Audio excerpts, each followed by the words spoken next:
अभी जब हम कोरोना से लड़ ही रहे हैं, एक नई प्रॉब्लम आके खड़ी हो गई है जिसका नाम है म्यूकरमाइकोसिस यानी कि ब्लैक फंगस। यूँ तो बहुत से डॉक्टर्स का ऐसा कहना है कि हमें इससे घबराने की जरूरत नहीं है, पर फिर भी कुछ सवाल खड़े होते हैं जिनके बारे में जानना जरूरी है। मसलन कि ये है क्या, किस तरीके से होती है, कौन से लोग ज़्यादा खतरे में हैं, किसको हो रही है, कितनी डेंजरस है और इसके लिए क्या किया जा सकता है। तो चलिए एक एक करके इन सारे सवालों के जवाब जानने की कोशिश करते हैं।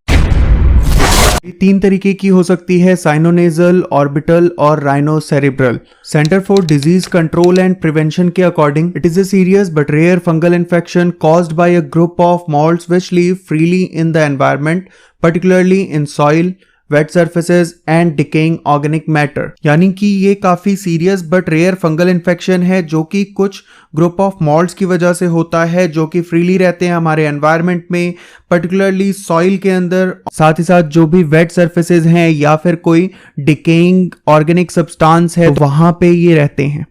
तो ये हमारी नोज से होते हुए हमारी आंखों तक पहुंचता है और फिर धीरे धीरे ये हमारे ब्रेन तक पहुंच जाता है। अगर एक बार ये ब्रेन में पहुंच गया तो फिर उसके बाद बच पाना बहुत ही मुश्किल है। ऐसा नहीं है कि ये पहली बार देखा जा रहा हो या ये कोई नई बीमारी है, ये बहुत पहले से एग्जिस्ट करती है बट बहुत रेयर था।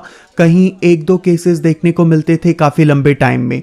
पिछली जो वेव थी यानी लास्ट ईयर दिल्ली में कुछ केसेस रिपोर्ट किए गए थे, बट अभी की जो ये सेकंड वेव है इसके अंदर बहुत ज़्यादा केसेस देखने को मिल रहे हैं। अगर बात करें कि ये कितना डेडली है तो 2 में से 1 पर्सन को अपनी जान गंवानी पड़ती है अगर उसको सही टाइम पे ट्रीटमेंट ना मिले। चलिए अब बात करते हैं कि अभी के टाइम में यानी कोविड के टाइम में ऐसा हो क्यों रहा है, ये इतनी तेजी से फैल क्यों रहा है। इसके 2 मेन कारण हैं। एक तो पहला, जो भी पेशेंट्स ऑक्सीजन सपोर्ट पे हैं, अब इस ऑक्सीजन के साथ लगे हुए जो ह्यूमिडिफायर्स हैं उनके अंदर कई बार टैप वाटर को यूज कर लिया जाता है और उसकी वजह से ये इन्फेक्शन कॉज होता है। दूसरा, सीवियर कंडीशंस में पेशेंट्स को स्टेरॉइड्स दिए जाते हैं। इन स्टेरॉइड्स के एक्सेस यूज की वजह से भी या फिर शुगर के बहुत ज्यादा बढ़ जाने की वजह से भी देखा गया है कि ब्लैक फंगस के केसेस आ रहे हैं।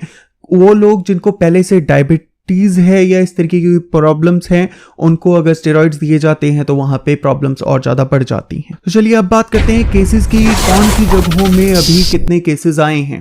अगर हम महाराष्ट्र में देखें तो महाराष्ट्र में 2000 केसेस अभी तक देखे गए हैं जिसमें से 52 की डेथ हो चुकी है। गुजरात के अंदर 100 केसेस अभी तक डायग्नोस किए गए हैं और वहां पे अलग वार्ड्स इनके लिए बनाने की भी मांग की जा रही है। केरला के अंदर भी कुछ केसेस रिपोर्ट किए गए हैं। इसी के साथ जो राजस्थान है वहां पे इसको एपिडेमिक डिक्लेयर कर दिया गया है। इसी के साथ दिल्ली, यूपी और भी बहुत सारी स्टेट्स जो आपको स्क्रीन पे दिख रही होंगी वहां पे भी इन केसेस को देखा गया है। दिल्ली में भी काफी हाई नंबर है इनके। चलिए अब बात करते हैं कि किनको ये हो रहा है, कौन हाई रिस्क पे हैं।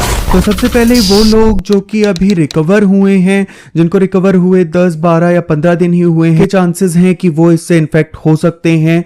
दूसरे वो लोग जो अभी आईसीयू वगैरह से आए हैं यानी रिकवरी हुई है उनकी आईसीयू से, उनमें भी ये प्रॉब्लम हो सकती है।